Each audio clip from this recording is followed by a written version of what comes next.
dignitaries present here, and friends. I will begin by saying that the most important pillar for meeting the challenge of climate change is actually energy transition.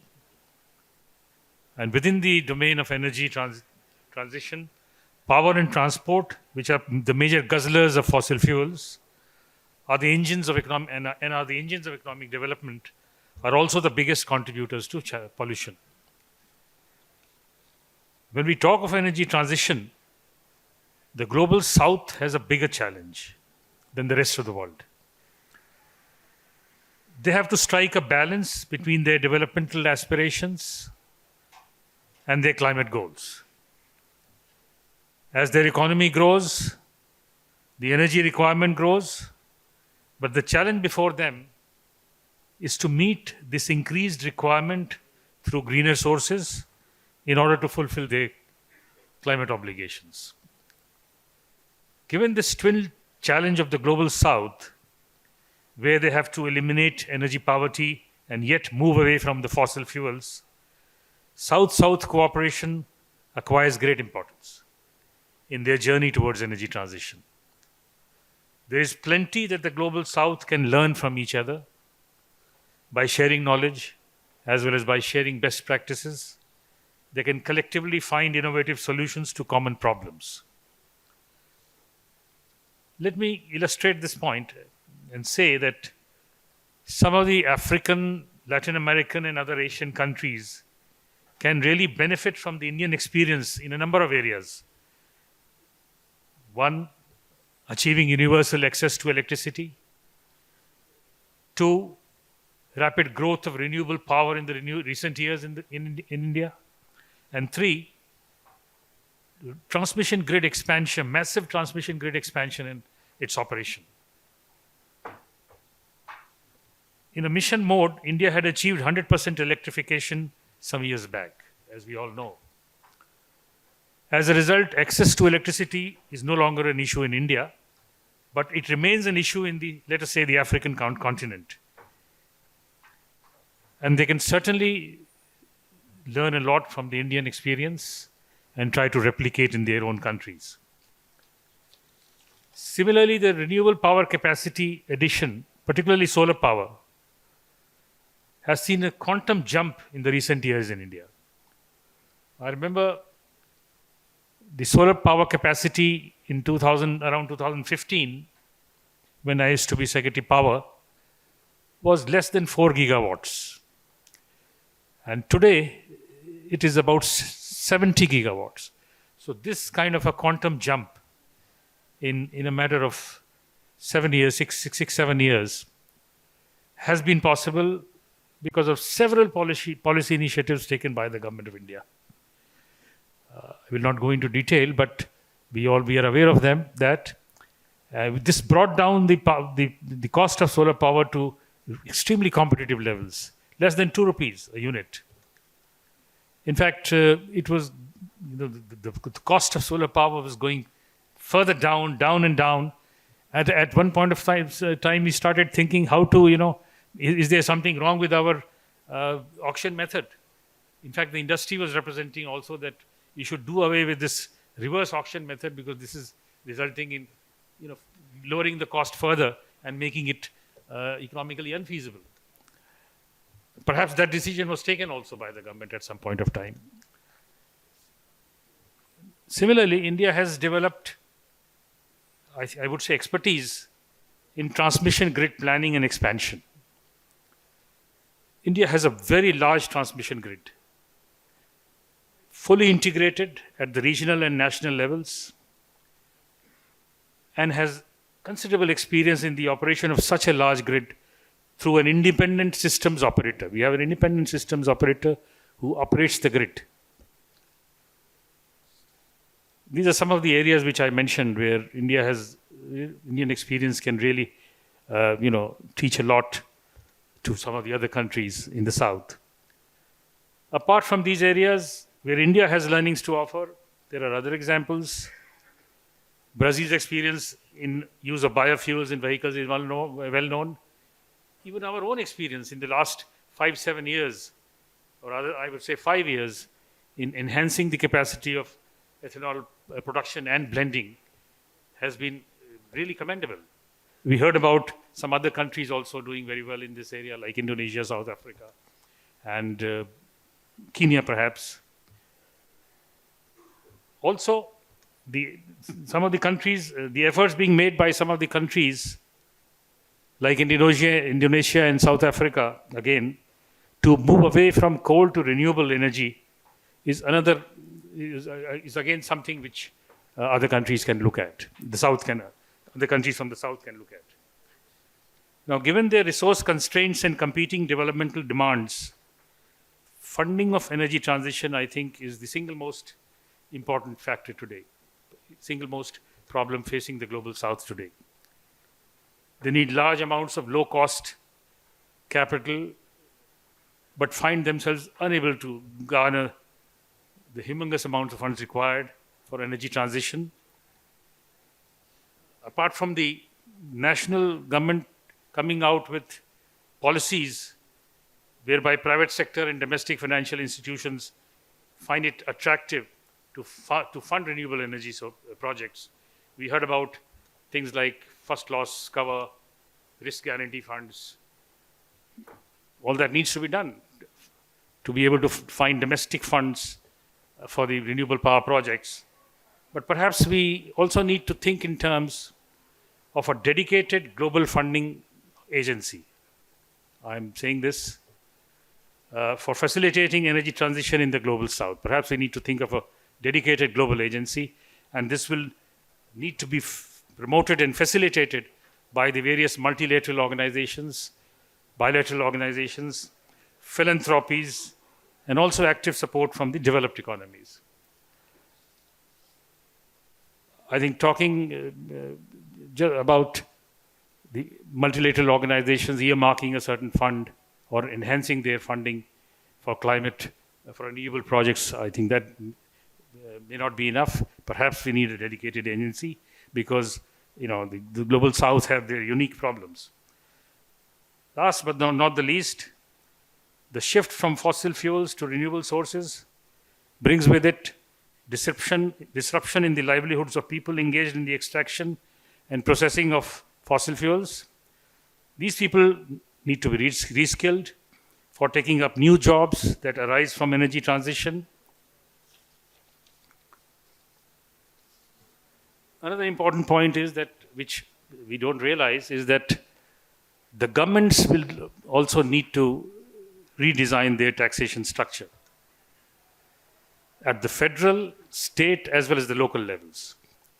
Today, the fossil fuels are the major sources of revenue for all these three levels, the central, state, and the local. And we have to find, with the energy transition, perhaps they'll have to rediscover alternative sources of revenue for themselves also. In all these areas, the global South countries will need to collaborate in evolving strategies for implementation.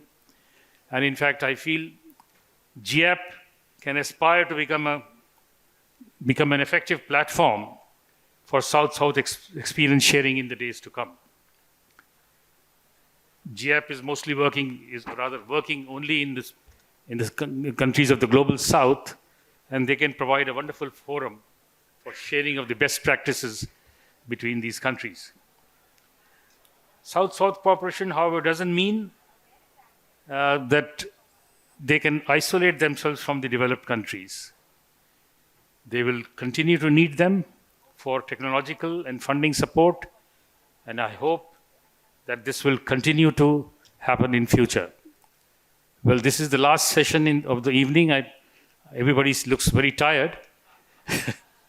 So I think I will end here. Thank you very much. Hello, everyone. Please wake up. This is probably the most important session of the day. No, they were all important, and we are so excited to be with you on stage as the Global Energy Alliance for People and Planet. This is why we were created, to bring important groups of people together to discuss possibly the most important challenge that the world is facing at the moment, the global energy transition. I am delighted to be sitting next to two such esteemed guests. Thank you so much for joining us today. So this session is at the heart of why the energy transition dialogues are being convened. This session is about discussing what it takes to bring together global South partnerships for energy transition. Now, countries of the Global South face a delicate balance to take forward transition to sustainable energy systems whilst continuing to prioritise development aspirations for their populations and putting people at the heart of that transition always. The results can be transformational, I should say, as we've talked about already today, and as we're starting to see really powerfully across many countries. Collaboration, initiatives, innovative strategies, financing partnerships, they're all going to become critical to shaping and redefining the world's energy transition landscape. And to achieve this transition, no single entity has the answer. We need collaborative response from governments, from distribution companies, from the private sector, from multilaterals, from philanthropy, from communities, civil society, from every single person in this room, which is why you all must wake up and hold out for dinner. It's not that much longer. So we're going to answer some really important questions today. I should say that this is, as I said, why GIAP was formed, to try and bring interesting people together because we can't solve this alone and because we need experts, all the experts together in the room. And so thank you again for having me. I want to start with Dr. Mathur. You have literally just come from the ending of the 6th Assembly of the ISA today. Thank you so much for joining us after what must have been a very... I think you need your microphone. Oh, okay. Yes. So I was wondering whether we might get a sneak preview of what you've been up to over the last couple of days. Oh, hello, welcome. So Thank you so much. She's the one who will give you a sneak preview. Ah, you're first on my list. She's just sat down. We need to give her a chance to breathe. Welcome, Minister. I want to welcome the Minister Karen James from Grenada onto the stage, who has very kindly shot across town through the traffic to be with us for this important session. But Dr. Mathur, yes, you've just convened the 6th session of the ISA. I wondered if you could give us a little hint of what you've been talking about, what were the outcomes of the session, the learnings, what challenges did you discuss, and what you see the way forward. What's the next year going to look like? My answer will only take about 7 or 8 hours. Oh, okay. So we'll be here till the morning. Yeah. Highlights. So there are, in my view, 4 key results. The first was, I must say, I was pleasantly surprised by the support of all our members for financially contributing to the International Solar Alliance. Interestingly enough, the largest number of countries who said that they would voluntarily contribute were developing countries, suggesting, I think, that the benefits of ISA were very clear. Mm-hmm. We also got support from countries like Germany and Denmark and the United States, which is at a very different level. Now, obviously, we also get support from GIAP and other philanthropies, which help us stay afloat. But the recognition of support from countries who are actually beneficiaries and don't actually have to pay is, I think, a great deal of, let me say, it brings enthusiasm into our work. The second thing which was very, very important was that last year we had started out with identifying startups in Africa. And we identified 20 startups, 182 had applied. We identified 20 startups who are now going through a bootstrapping program for enhancing their skills in raising finance, in technological partnerships, and in brand image building. Because you would like some of these people to become the Amazons of tomorrow, providing solar products and services in Africa and beyond. the assembly agreed that we would move ahead to Asia for the next round. And what I'm hoping is that we move to Latin America and then back to Africa. This, I think, becomes an important part because you're not only talking about the supply of finance, you're also talking about who would be the users of this finance. The third was on the demand side. Where will the money come from? The supply side, where will the money come from? You know, the solar sector has pulled in an immense amount of money. Last year it was $310 billion. This year it's expected to cross $380 billion. But the vast amount of this has gone into the OECD countries and China. Only 3% has gone to all of Africa. So you can see that all developing countries, especially Africa, are underserved by the global investment, which is at record levels. So we asked in financial institutions, why is it that we are not getting resources into Africa? Very interestingly, the answer was that they thought that they wouldn't get returns. But when we looked at the repayment that the African countries were doing on solar, we found it was the non-repayments were less than 2%, which is much less than the global average. This suggests to us that there is a perceived problem of returns not being paid by African borrowers. I should also say that returns, payments are made, they may be delayed, but they are made. So what we went to the assembly and asked for was the creation of a payment guarantee mechanism to help pull in investment. The investors they were investing about, as I said, about $380 billion. They had about $1 trillion available for investment in solar projects. So money, particularly in the private sector, is not lacking. What is lacking is, number one, the certainty that they would be paid, and hence the global solar facility with the payment guarantee mechanism, and that there would be takers for that money, hence the identification of people. So that was the third big thing that occurred. The fourth, which I can go on forever, is the kinds of work that we will do in the year to come, and the budget, which, may I say, is looking at an almost 50% increase over our current budget, and therefore a huge increase in both the activities and the number of countries that we will work on. So that's the sneak preview. I hope I didn't take 8 hours. You did very well, and I think we all feel privileged to hear that news hot off the press from the meeting. So thank you. And I should say, this is precisely why we are so grateful to have the ISA as part of the GAP Alliance and to have yourself as part of our Global Leadership Council. These are the lessons we need to bring to our wider conversations. We need real-time action now. And what I'm hearing from you is that we are at an inflection point. We're seeing this opportunity really come to life, and so many partners coming in and wanting to play a critical part in this. Minister James, thank you so much for making it across town so quickly.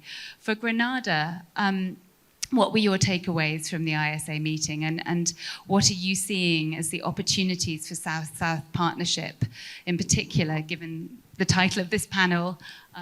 Yes, what are you seeing the opportunities coming out of your ISA membership, and to the wider question of this panel, particularly looking at how we can sort of encourage more South-South partnership and global partnership in general on energy transition? What are your hopes, and what do you see the greatest opportunities for Grenada?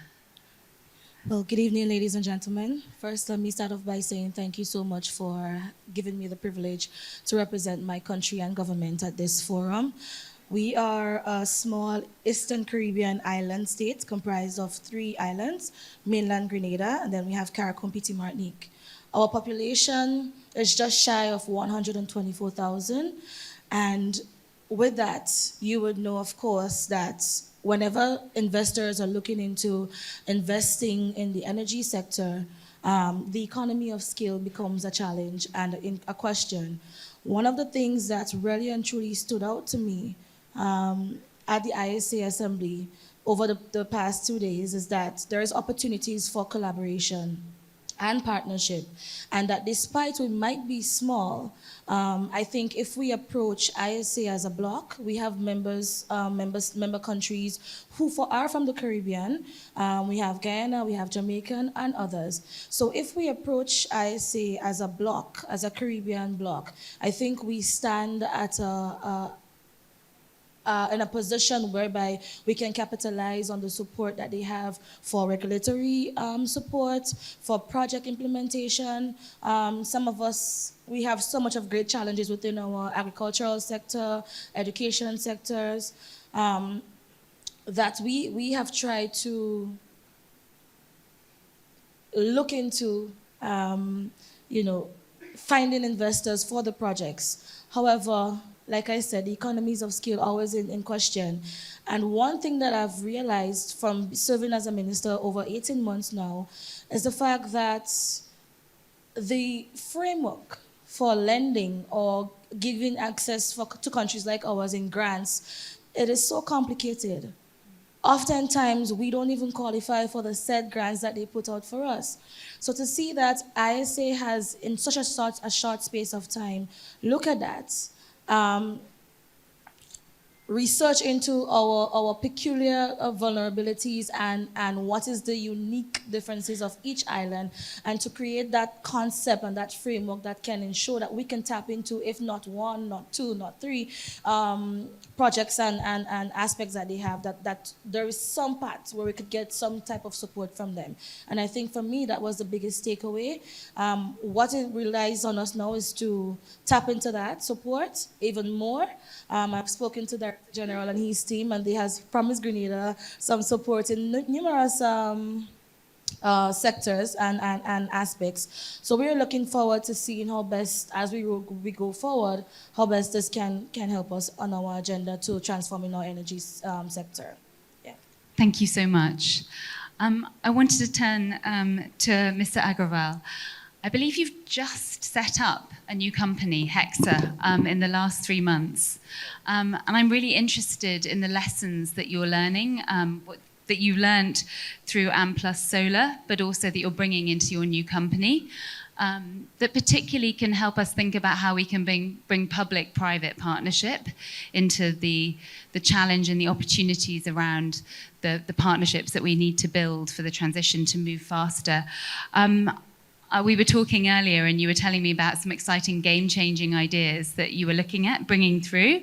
And I think it sounded like something that a lot of us can learn from, and that we certainly need to bring more into the conversation. So please tell us more about what you've discovered. Sure, thank you so much. Thank you for having me on this session. So I think while Hexa is a new company and a new platform where we are essentially talking about finding out more of the climate solutions, but what I have seen in last almost 3 decades of my experience in the energy sector and last 10 years more in the renewable sector is that renewables, particularly solar, has made the whole energy space much more democratized. It was never so democratic. Earlier, we used to have the centralized large power stations, and people literally had no option to generate their own electricity. Solar has made that possible. So I think solar is like really the game changer. If you really ask me, we can talk about what are the future game changers, but that's like really the foundation of this energy transition. If we didn't have the solar, which you can set up literally on any roof, any place, and you can generate electricity and people can use that. That has completely shifted the play from the large scale utility into the customer's hand. And that is what is going to make change for the most of the developing countries, because you're no longer dependent on getting coal, you're not dependent on gas, you're not dependent on hydro, you have sun everywhere. You just put these panels and you are in the business of generating electricity for yourself and probably for others. And that is where we saw in last 10 years, learning from some of the what happened in the Europe and particularly Germany and other markets about adoption of the rooftop solar. We saw that thing increasing significantly in India also. The cost that we were seeing in the ranges of around, I would say, in excess of 10 rupees, which is like around 15 cents at that time, to coming down to now less than 3 cents. And that has made it possible for people to go and start using that electricity for doing that. And I think these are, and we have been very, very fortunate to cut down the costs in India. And that is one of the, probably the learning that we can take to many other countries. Hopefully we'll be able to replicate that success we had in the solar side into the storage, because as we move away from the solar sector, which has become so matured technology and matured industry, we need to find out how do we take care of the intermittency of the solar and the wind power and the renewable energy, and bringing in some of the storage solutions. And that is where we are working on. And I think that's an important element to provide a 24/7 power. We can, with the solar, we can have that, but batteries are still costly. I had thought like 5 years back that probably batteries will start making sense. We are still yet to see that day when we can really say that batteries is really competitive with respect to the fossil fuels. So that is one of the things that we'll be working on. Apart from that, what we'll be working on is on the finding out what are the net zero solutions, because this becomes one part of the energy transition, but eventually the goal is to become like a net zero economy, and multiple countries and companies have different targets, right from 2030 to 2070. And what role we can play there, that's going to be another area.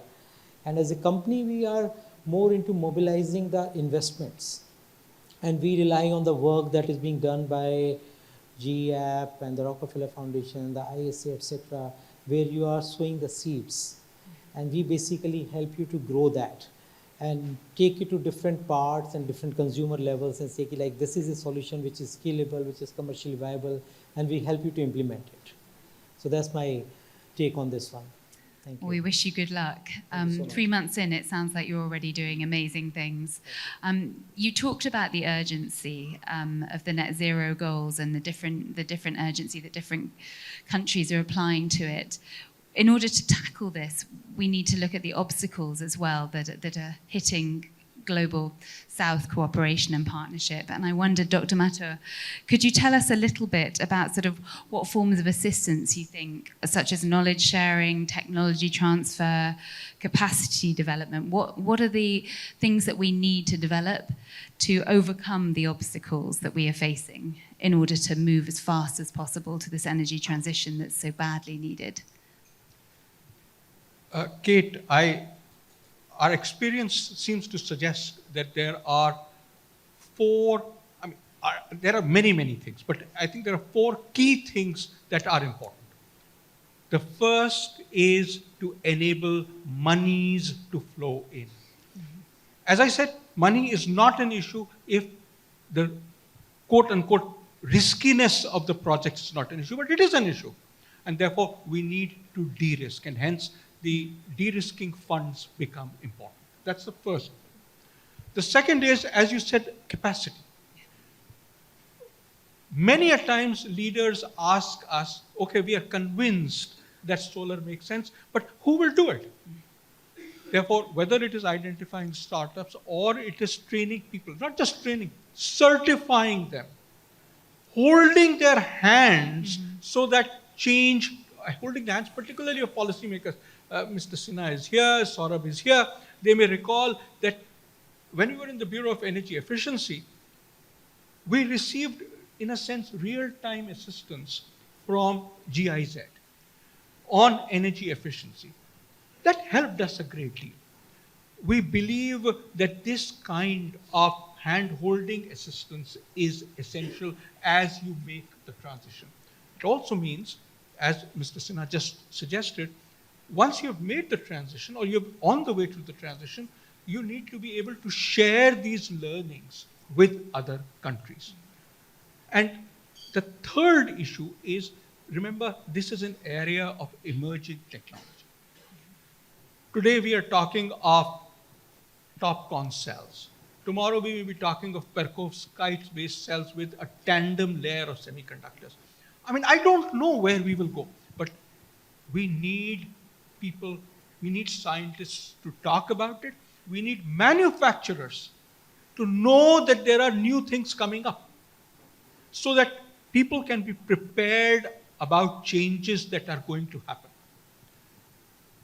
And the fourth is that in many, many, many areas, you need support in order to break into the market. Because established monopolies or even established markets, the fossil fuel markets, are difficult to break in. And therefore, some kinds of incentives to help break into markets are often essential. There are many, many other things, but I think these are the most important. They sound pretty critical. Thank you very, very much. And as you say, I know that lots of us here today and in the sessions that are coming up tomorrow will be discussing how we can really address some of those and bring more cooperation and bring more action around them. Minister James, one thing we haven't talked so much about, but it's in the title, and I think in the concept of these dialogues, is putting people at the heart of what we're doing. How do we guarantee that the solutions that we're pushing forward on so fast actively prioritize inclusivity, sustainability? How do we put people at the real heart of the energy transition, and how critical do you see it in Grenada? Well, first, I would definitely respond to that question in that there needs to be a behavioral change, educating and re-educating that needs to occur. Because for the past few years, I still believe that we have looked into the energy transition as an academic exercise and not necessarily breaking it down for the people at the grassroots who, in fact, we are trying to implement these projects to help. And to make energy more accessible and more affordable for them. So I think that that's one of the biggest challenges that we have to address first, is how do we as policymakers, as investors, as organizations and partners educate them on why it is necessary for us to transition. The second thing I would definitely say, and the Director General made mention to that, yes, in fact, we want to enable the monies to come to us, whether it be the South-South partnership or otherwise. But if there is not enough capacity building at the local level for our technicians, then we are just putting top in mud. The monies will become available. As we see, ISA has been doing a phenomenal job in making it easier to access. So that is not won't be a problem. But what we definitely need to ensure is that once these projects come into fruition and is implemented successfully, our local capacity needs to be enhanced. Because this is just going to be one aspect, but as fast as you go inside, the technologies improve. And so we have to ensure that our locals are not left behind. For us in Grenada, our utility company and our engineers, they have been working with diesel for even more than my years on this planet. But so we definitely have to ensure that the transition is just and that it does not further exacerbate the inequalities that already exist. For women, we want to ensure that in this transition, sustainable energy start at an earlier stage so that they can transition into these fields that are available. So for me, it would definitely have to break down the language and explain it at a local level so that the people who the lives that we're trying to change, they understand why, and that we expand from an economic standpoint, the need for us to diversify the energy sector and to lead and to push our technicians beyond the normal. So, yeah. Thank you so much. I think it was really exciting at the Africa Climate Summit, just a few weeks ago, and as we sort of run up to COP, to really see the discussion moving away from not just talking crisis, not just talking about the sort of charity that's needed, but to talking about this being a really exciting opportunity that can transform lives and that can bring so many jobs and really change the path of people's futures. And I think sort of bringing that story to the heart of what we're doing, as you say, we've got to talk technology, we've got to talk expertise, we've got to bring all these brains together, but also really remember those people that we're doing it for and the transformation that we can see unfold with it. Thank you for sharing that. may I turn to you? Tell us more about what you think it really is what it's going to take to bring the private sector into this. What measures do we need to enhance international cooperation? So much of what we talk about is institutions, governments working together. We hear repeatedly that we need the private sector brought in more. It seems to me that you're managing to do this. So what lessons would you encourage us to think about? Yeah, I think it's like really nice to hear that we have all the technology, we have the managerial skills, but why the capital is not flowing into some of the markets, while some other markets are able to attract that capital. So I think one of the things that I can probably relate to is the scale. The scale is an important element, particularly when you're trying to bring in the private investment, especially from the foreign countries. So the local markets are, of course, there. Local entrepreneurs and the local banks will always provide the funding for the local projects. But if you want to really attract like the international funding, people need scale to really operate. And this is going to be one of the challenges in some of the smaller countries, as we see with a population of, like you mentioned, 124,000 people. So that's like really, so how do we really attract that? I think the agencies like yourself and ISA can play a definitive role, probably by combining the group of the countries and saying that this is what we are creating as a framework, and we are providing you one regulation and one sort of a policy support, which is uniform across this group of countries which has probably 10 million population. Mm-hmm. And you're getting a unified market, something on the form of a European Union. Does it make sense for people to participate in that particular thing, given that we are talking about the energy, which is like the lifeline for most of the people. And this can be like a completely generational shift, because you are not even going into setting up any large plants, you are going directly into providing the energy generation capability to your people. And that changes their livelihood, and it changes their lot of things which they always wanted to do and have been lagging behind just because of the lack of energy. So I don't see any other solution to this apart from probably consolidating some of the markets, saying these are large enough markets for people to come and participate here. Otherwise, it remains more like a suboptimal effort that you can do few projects here, few projects there, but that's not really scalable. That's not really market oriented. So how do we provide that type of market access to people? That is my opinion on probably attracting some of the capital to the smaller markets. Thank you. Now I'm going to open questions from the floor shortly. I'm giving you all about 2 minutes to think of questions. And I particularly, I know we have colleagues from all across the world joining us today, so I urge you, to join and to think about the questions we can ask this esteemed panel. Before I do that, I wanted to ask you all together, can you share your sort of best example, one of your favorite examples of sort of global partnership that you've seen that sort of inspires you on a day when sometimes this feels like hard work and when we feel the urgency? Just a quick parting question before I hand us to the mercy of the audience. Karan, you may differ, but I think yesterday, when we had the 6th Assembly of the International Solar Alliance, was one such example. It was a hard day, but as Karan said, there were countries with very, very different aspirations. There was Grenada, and there was India. So very different in terms of size and population and the level of penetration of renewable energy, but they were both important. Therefore, we needed to focus on the questions that are concerned both of them. This was a collaborative forum which enabled that discussion to occur.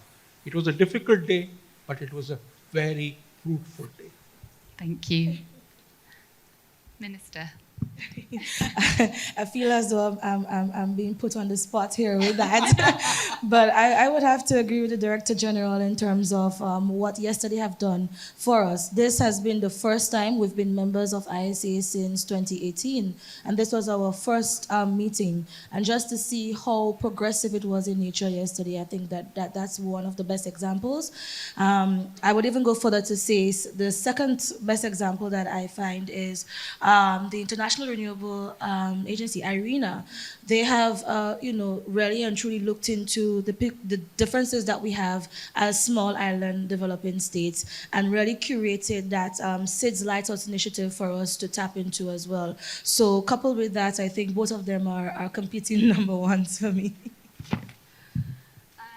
Mr. Agarwal. Yeah, I think I have to basically give a lot of credit to Dr. Mathur and ISA because this is the first time that you are seeing so many countries coming together on one platform for energy. People have come together for various things, for food, health, etc. This is like the first time that people are coming together for energy part of it. And the way it is going to help many of the countries is like absolutely amazing. Thank you. Now, our audience, yes. Gentleman in the middle, you were first. Hi, good evening. I'm Rahul Banerjee. My question is to Minister James. Minister, if you speak of climate change adaptation and mitigation, small island nation states face one of the biggest challenges, but we do not actually hear much about their journey of energy transition. So how does your energy transition or Grenada's energy transition look like, and what are some challenges that you face? Thank you. That's an interesting question. Simply because I would start off by saying that because we're so small and each country has their own national adaptation plan and their nationally determined contributions with specific ambitious targets in terms of the transition. So some of us, we have echoed in our plans and policies that we want to transition by 40% renewable, 100% renewable by 2030, 2035, and onwards.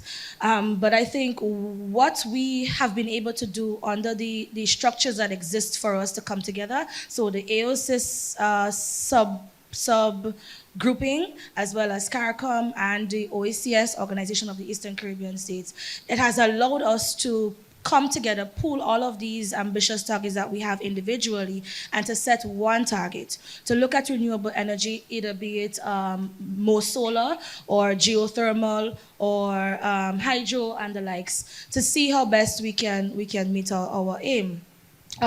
For us, one of the biggest challenge we face in Grenada, and I can speak for my other Caribbean colleagues, is that our existing regulatory framework is one that was designed way before the transition really gotten its position and its place in the spotlight. So it has hindered us from gaining access to developing public-private partnerships as we would like to. So definitely that's one of the biggest challenges for us. The regulatory framework needs to be adjusted so that it needs to be much more open, and it gives to allow investors to feel more comfortable in investing in our part of the region. So yes, we have been left behind in terms of the dialogue, but I think ISA, this platform, as well as the many other platforms, COP28 is coming up, it allows us that position for our voice to echo in one format, in one voice. And I think that is one of the things that we have to do. We recently held a high-level dialogue in my country to invite all of CARICOM heads to come to Grenada to speak on the climate change issue, adaptation, mitigation, and one of the key things as well is the loss and damage. You would appreciate and remember that last year, that was one of the biggest takeaways for us, the loss and damage fund for small island developing states. We agreed in that meeting that we're going to speak with one voice, and we have asked our leaders to follow suit. As ministers, we are doing it, and as leaders, we are asking them to follow suit in COP. Let us speak with one voice. we're all trying to accomplish the same things, but if we go at an individual level, coupled with the challenges that we have, I don't think we're going to go as far as we would like to. So definitely we have these challenges. There are more, of course, when you look into and you do your own research into the individual Caribbean countries, you would see that. But these two are the most prominent, I believe. Yeah. Thank you. Thank you so much for that great answer. The lady in red. Thank you so much, Salma Baba. The three of you, the panelists, one leading International Solar Alliance, a business person, a minister, all three this evening together. The one thing in common as I see it, I'm an academic, is the ability for intent and action. And I'd like to ask you how much of thinking outside the box is happening to even curate a different kind of approach to greening the future. There's intentionality because there's the Solar Alliance. There's a business person who can bring an idea to fruition. There's a policymaker, right? Can we curate something like a plug and play option? The business is about scaling up. Minister, you said about small countries and island states, they have their own. So how much of an idea, or even are there even a startup pilots? We've got an opportunity to really realign tomorrow to an action of today.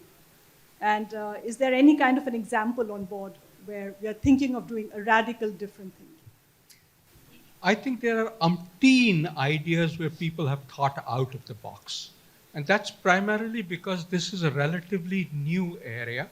And as somebody said, let 1,000 flowers bloom. And that's what's happening. Some of those flowers wilt and fall down, but some stay on. So, of the many ideas that have been put are, for example, how do you make solar parks or wind parks work? There are many things which have failed. What works is that you figure out this is an area, develop it, develop the lines to it. In a very real world, you would even have the power purchase agreements. Therefore, people can come in, you auction the electricity at a particular price, and those people can come and set up facilities there. This is something that seems to have found root in multiple jurisdictions. Another area where we are seeing a lot of work is in the financing area. Everybody now seems to agree that the problem is not the availability of funding, but it is the ability to pull in money, particularly in places that are not getting it right now, and therefore the de-risking has become the name of the game. That's another place where the flower has taken root. Another place where the flower has taken root is as far as technology development is concerned. We all thought, as Mr. Sinha mentioned, that the price kept going down, and every time we thought that this is where it's going to stabilize. But, well, people keep having great ideas. New technologies keep emerging, and new manufacturing processes keep occurring. We are seeing this in action as we speak today. Very briefly, if you may, Minister. The fact that we have an international alliance here, someone from the private sector representing investment, a policymaker, yourself as an academic, I think that is where it has to be. It has to be a collaborative approach. We can't always rely on government to do everything for us and for the world. And so academia has its place in this transition that we have yet to really tap into. So I'm happy that you're here, and I hope that there's more academics in the audience here today, because that's where we need to start. Research is something that our countries are not able to. Let me not say not able to, but it's a challenge in terms of where do we place our local budget importance.